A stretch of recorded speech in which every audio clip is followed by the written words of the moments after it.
Assalamualaikum warahmatullahi wabarakatuh. Selamat siang teman-teman mahasiswa akuntansi. Mata kuliah seminar akuntansi kelas A. Ya, kali ini kita akan mempelajari mengenai kualitas audit riset eksperimental. Sebelum itu, perkenalkanlah kami dari kelompok 2 yang beranggotakan Rian Hanafi, lalu ada Nova Syahrani dan Afifa Nur Ismayanti. Nah, kali ini kita akan mempelajari mengenai kualitas audit riset eksperimental. Nah, teman-teman perlu mengetahui ini, apa itu riset eksperimental pengauditan. Nah, riset eksperimental pengauditan merupakan salah satu bagian dari riset keperilakuan dalam akuntansi yang berkaitan dengan pertimbangan dan pengambilan keputusan. Nah, riset eksperimental sendiri ini merupakan suatu metode riset yang menguji hubungan sebab akibat atau menguji kausalitas antar variabel. Nah, Nelson dan Tan pada tahun 2005 mengelompokkan riset pengambilan keputusan dalam pengauditan menjadi 3 hal. Yang pertama ada penugasan audit, baik mengenai prosedur audit dan lain sebagainya. Lalu ada yang kedua adalah auditor dan atributnya. Ya, jadi ada auditor dan keahliannya. Lalu yang ketiga adalah interaksi antara auditor dan pemangku kepentingan atas kinerja audit. Nah, untuk lebih jelasnya kita masuk pada jurnal yang kita dapatkan. Yang pertama adalah jurnal pengaruh tekanan klien dan rotasi audit terhadap independensi auditor, pendekatan eksperimen. Lalu yang jurnal yang kedua yang akan kita bandingkan adalah pengaruh tone at the top and locus of control terhadap perilaku disfungsional audit, studi eksperimental pada mahasiswa S1 Akuntansi Universitas Negeri Padang. Nah, untuk lebih jelasnya mengenai contoh tersebut akan disampaikan oleh rekan-rekan saya. Next. Selanjutnya adalah pendahuluan. Dalam pengambilan keputusan, diperlukan suatu informasi agar keputusan yang akan diambil sudah dipertimbangkan dengan tepat. Laporan keuangan auditan merupakan sumber informasi yang sangat penting bagi stakeholder sebagai dasar pengambilan keputusan. Kualitas audit merupakan probabilitas di mana seorang auditor menemukan dan melaporkan tentang adanya suatu pelanggaran dalam sistem akuntansi klien. Di mana semakin tinggi kualitas audit, maka dapat meningkatkan kepercayaan pengguna laporan keuangan. Nah, salah satu yang memengaruhi kualitas audit adalah independensi atau tidak mudah dipengaruhi.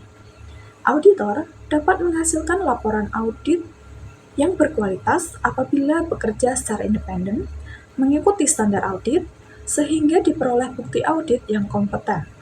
Nah, ketidaksesuaian tindakan dan perilaku auditor dengan standar umum yang berlaku atau program audit yang ditetapkan sebelumnya selama proses audit disebut dengan perilaku disfungsional audit. Selanjutnya adalah teori. Teori dari jurnal pertama yaitu independensi merupakan sikap yang harus dimiliki oleh auditor dalam menjalankan tugasnya. Independensi auditor adalah sikap tidak memihak kepada kepentingan siapapun dalam melakukan pemeriksaan laporan keuangan yang telah dibuat oleh pihak manajemen. Sikap independen yang dimiliki oleh auditor sesuai dengan Theory of Attitude and Behavior yang dikembangkan oleh Triandis. Selain itu, teori yang dikemukakan oleh Ahrens, seorang auditor yang memiliki sikap independen akan berperilaku independen dalam penampilannya atau independent in appearance, dan independensi dalam fakta atau independent in fact yang berfokus pada kejujuran dan objektivitas. Nah, teori untuk jurnal yang kedua, yaitu yang pertama adalah teori atribusi, di mana teori yang memberikan penjelasan mengenai bagaimana cara menentukan penyebab atau motif perilaku seseorang. Yang kedua adalah perilaku disfungsional audit, yaitu perilaku yang dilakukan oleh auditor yang dapat secara langsung maupun tidak langsung menurunkan atau mereduksi kualitas audit. Yang ketiga adalah tone at the top, di mana ekspektasi dan tindakan yang diambil oleh manajemen untuk menunjukkan apa yang menurut perusahaan harus atau tidak boleh dilakukan dalam situasi tertentu. Dan terakhir adalah locus of control, di mana locus of control merupakan salah satu variabel personalitas atau kepribadian yang diartikan sebagai keyakinan individu terhadap kemampuan dirinya untuk mengontrol nasibnya sendiri. Dan yang selanjutnya adalah kerangka penelitian. Untuk jurnal yang pertama memiliki kerangka penelitian di mana X1-nya adalah rotasi audit, X2-nya tekanan klien, dan Y adalah independensi auditor. Sedangkan untuk yang jurnal kedua memiliki kerangka penelitian, X1-nya adalah tone at the top, X2-nya locus of control, dan Y-nya adalah perilaku disfungsional audit. Selanjutnya akan dijelaskan oleh teman saya. Selanjutnya yaitu ada metode. Dari dua jurnal menggunakan metode yang sama, yaitu pengumpulan data. Penelitian dilakukan menggunakan eksperimen laboratorium 2x2 atau between subject. Prosedur eksperimen diharapkan mampu mengendalikan semua variabel eksternal sehingga validitas internal mampu dicapai secara maksimum. Berikutnya ada populasi dan sampel. Untuk jurnal yang pertama, populasi dan sampel pada penelitian ini adalah mahasiswa, dosen, pengajar, auditor, dan pekerja lainnya.